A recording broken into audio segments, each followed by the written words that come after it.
இன்றைக்கி இந்த வீடியோவில் மிக மிக அதிரடியான ஒரு சோதிட தாள்களை தான் இப்போ இந்த வீடியோவில் பார்க்க போகிறோம். அதிரடியான சோதிட தாள்கள் மட்டும் இல்லை, மிக மிக எச்சரிக்கையான ஒரு ஆன்மீக தாள்களும் இந்த வீடியோவில் துலாம் ராசிக்கு பார்க்க போகிறோம். ஸோ அப்படி என்ன பார்க்க போகிறோம் அப்படிங்கிறத இன்ட்ரோவில் ஷேர் பண்ணுறேன். என்ன பார்க்க போகிறோம் அப்படிங்கிறத ஃபஸ்ட்டு இன்ட்ரோவில் தெரிஞ்சுக்குங்க. தற்போது 2025 ஆண்டில் ஆங்கில மாதத்தில் 9வது மாதமான செப்டம்பர் மாதமானது நடந்துகிட்ருக்கு. இந்த செப்டம்பர் மாதத்தில் ஒன்றாவது ஒரு எச்சரிக்கையான நாள் செப்டம்பர் 21ஆம் தேதி வந்தது. அன்னைக்கு இந்த நாள் பார்த்திங்கன்னு வச்சுக்கோங்களேன், ரொம்ப ஒரு அபூர்வ நாளாக இருந்தது. ஏன்னா அன்னைக்கு தமிழ் மாதம் 6வது மாதமான புரட்டாசியுடைய 5ஆம் நாள், கிழமை ஞாயிற்றுக்கிழமை. அன்றைக்கி அப்படி என்ன நாள் அப்படின்னு கேட்குறீங்களா? அன்றைக்கி மகாலயபட்ச பெரிய அமாவாசையானது வந்தது. பெரிய அமாவாசை மட்டும் இல்லாமல் அன்றைக்கி இரவே சூரிய கிரகணமும் ஏற்பட்டது. ஸோ அதனால் இந்த செப்டம்பர் 21ஆம் தேதி ஒரு எச்சரிக்கை நாளாக கருதப்படுது. ஸோ அதுக்கும் இப்போ இந்த வீடியோவில் என்ன சொல்ல போகிறேன் அப்படின்னு கேட்குறீங்களா? உங்கள் ராசிக்கு இந்த அமாவாசையிலிருந்து அமாவாசை சூத காலமானது ஏற்பட்டு அடுத்த 10 நாட்களுக்கு ஒவ்வொரு ராசிக்காரங்களுக்கும் கிரகங்கள் அமைந்திருக்கக்கூடிய அடிப்படையில் என்ன பலன் கிடைக்குங்கிறத ஷேர் பண்ணுறாங்க ஜோதிடர்கள். ஸோ அதில் துலாம் ராசிக்காரங்களுக்கு என்ன மாதிரி பலன் கிடைக்கும் அப்படிங்கிறத தான் இந்த வீடியோவில் பார்க்க போகிறோம். ஸோ துலாம் ராசியில் பிறந்த நேயர்கள் இந்த ஒரு வீடியோவை ஸ்கிப் பண்ணாமல் பாருங்கள். உங்களோட ராசிக்கு என்ன மாதிரியான பலன் இந்த கிரகணத்தினாலையும் அமாவாசைனாலையும் கிடைக்கும் அப்படிங்கிறத தெரிஞ்சு அதற்கேற்ப நடந்து பயன் பெறுங்க. ஸோ அதுக்கு முன்னாடி இந்த அமாவாசை சாதாரண அமாவாசை கிடையாது, ஒரு சிறப்பான அமாவாசை. இந்த அமாவாசையில் பச்சரிசி வைத்து நீங்கள் ஒரு பரிகாரம் செய்திருக்கணும். அது செய்யலனாலும் இனி வரக்கூடிய நாட்கள் இந்த பரிகாரம் செய்யுங்க. இதை நீங்கள் செய்கிறதுனால உங்கள் தலையெழுத்து மாறும். ஸோ உங்கள் தலையெழுத்து மாற அப்படி என்ன பரிகாரம் செய்யணும் அப்படிங்கிறத இப்போ நான் உங்களுக்கு சொல்ல போகிறேன். முதல்ல பரிகாரம் செய்கிறத தெரிஞ்சுக்குங்க, அதுக்கப்புறம் மற்றதை இந்த வீடியோவில் பார்க்கலாம். ஆக்சுவலி உங்களுடைய எல்லாருடைய வாழ்விலுமே தீராத கஷ்டம் என்ற ஒன்று கட்டாயம் இருக்கும். அந்த கஷ்டத்தை சரி செய்ய எவ்வளவோ இறை வழிபாடு செய்திருப்பீங்க, எவ்வளவோ வேண்டுதல் நிறைவேற்றியிருப்பீங்க. ஆனால் அந்த கஷ்டத்திற்கு ஒரு தீர்வு கூட கிடைத்திருக்காது. அப்பேற்பட்ட சில துன்பம் விலக இந்த பரிகாரத்தை செய்து பாருங்கள். இனி வரக்கூடிய நாட்கள் இந்த பரிகாரத்தை இன்றைக்கே துவங்குங்க. ஆக்சுவலி அமாவாசையில் துவங்கியிருக்கணும், பரவாயில்ல இன்றைக்கி துவங்குங்க. அடுத்த அமாவாசை திதி வருவதற்குள் உங்களுடைய அந்த குறிப்பிட்ட தீராத துன்பத்திற்கு ஒரு தீர்வினை கடவுள் நிச்சயம் காண்பித்து கொடுப்பார். அவ்வளோ பவர்ஃபுல்லான பரிகாரம் இது. இந்த பிரச்சனைக்கு தான் இந்த பரிகாரத்தை செய்ய வேண்டும் என்ற எந்த கட்டாயமும் இல்லை. உங்களுடைய மனதிற்கு உங்களுக்கு சுமை தரக்கூடிய பாரம் எது, கஷ்டம் எதுன்னு தெரியும். அதுக்காகவே இந்த பரிகாரம் செய்யலாம். உதாரணத்திற்கு திருமணமாக வேண்டுமா, கடன் சுமை குறைய வேண்டுமா, உடல் உபதைகள் தீர வேண்டுமா, குழந்தை வர வேண்டுமா, அல்லது கணவருக்கு வேலை வேண்டுமா, இல்லைனா மனைவிக்கு ஆரோக்கியம் தேவையா, இந்த மாதிரி எது வேண்டும் என்றாலும் அந்த இறைவனிடம் நீங்கள் கேட்கலாம். முன்னோரிடம் கேட்கலாம், குலதெய்வத்திடம் கேட்கலாம். நிச்சயம் நீங்கள் கேட்டது உங்களுக்கு ஒரு மாதத்துக்குள்ளே கிடைத்துவிடும். அப்பேற்பட்ட பரிகாரம் இது செய்வதற்கு ஏதேனும் சிரமம் இருக்குமா அப்படின்னு கேட்டிங்கன்னா அதெல்லாம் எதுவுமே இல்லை. மிக மிக சுலபமான பரிகாரம் தான் இது, ஈஸியாக செய்திடலாம். சரி, அமாவாசை பரிகாரம் செய்கிறத பார்க்கலாமா? வாங்க.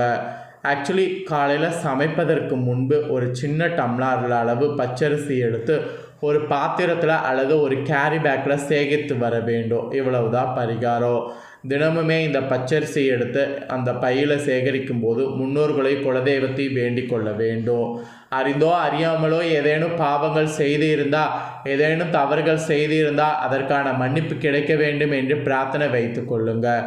ஆக்சுவலி அமாவாசையில் தொடங்கி அடுத்த அமாவாசை வரைக்கும் செய்யணும். அமாவாசை முடிந்தாலும் இப்போ நீங்கள் தொடங்கலாம். இன்று இந்த பரிகாரத்தை செய்ய துவங்குங்க. தினம் ஒரு டம்ளர் பச்சரிசியை தனியாக சேகரிங்க. அடுத்த அமாவாசை நாள் அன்று ஒரு குறிப்பிட்ட அளவு அரிசி கண்டிப்பாக சேர்ந்துருக்கும் அல்லவா? அந்த அரிசியோட 1/2 கிலோ வெல்லம் சேர்த்து 100 ml குறைந்தபட்சம் நெய் வாங்கி அந்த பச்சரிசியுடன் வைத்து யாராவது ஒருவருக்கு அதை அப்படியே தானம் கொடுத்து விட வேண்டும்.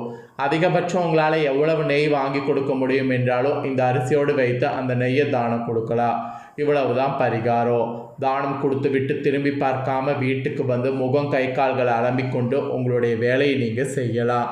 இந்த பரிகாரத்தை மட்டும் ஒரு முறை துலாம் ராசிக்காரங்க செய்து பாருங்கள். உங்கள் வேண்டுதலானது உடனே பலிக்கும்.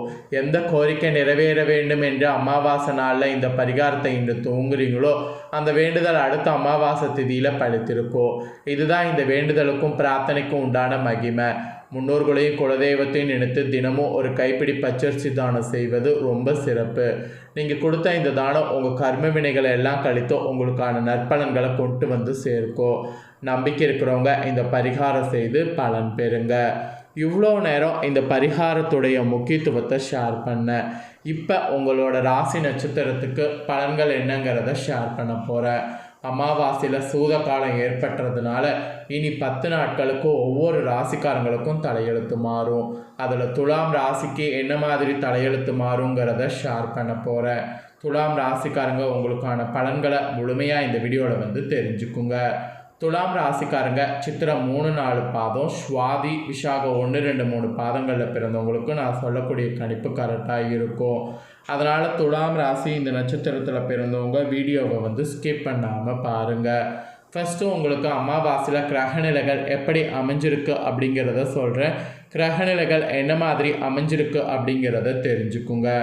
தனவாக்கு குடும்பஸ்தானத்தில் சந்திரன், பஞ்சமஸ்தானத்தில் சனி வகரத்தோடு கூட ராகு, பாக்கிஸ்தானத்தில் குரு, தொழில் ஸ்தானத்தில் சுக்கிரன், லாபஸ்தானத்தில் சூரிய புதன் கேது, அயனசைன போகஸ்தானத்தில் செவ்வாய். இந்த மாதிரி கிரகங்கள் உங்களுக்கு வரப்போகுது. இதில் கிரக மாற்றங்கள் அயனசைன போகஸ்தானத்திலிருந்து புதன் ராசிக்கு மாறுறாரு.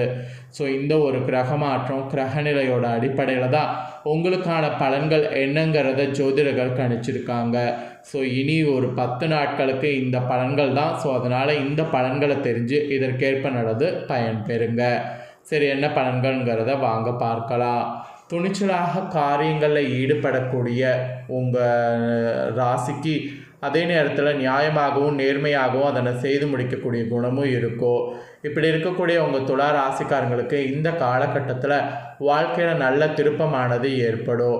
பயணங்கள் செய்கிறதன் மூலம் லாபமானது கிடைக்கும். மனதில் ஒரு வகையான மகிழ்ச்சி ஏற்கும்படியான காரியங்கள் நடக்கும். ஆன்மீகத்தில் நாட்டமானது உண்டாகும். மனதெகிரியம் மெயினாக அதிகரிக்கும். புத்தி தெளிவு உண்டாகும். அதனால் புது விஷயங்கள் எது வேணாலும் செய்யலாம்.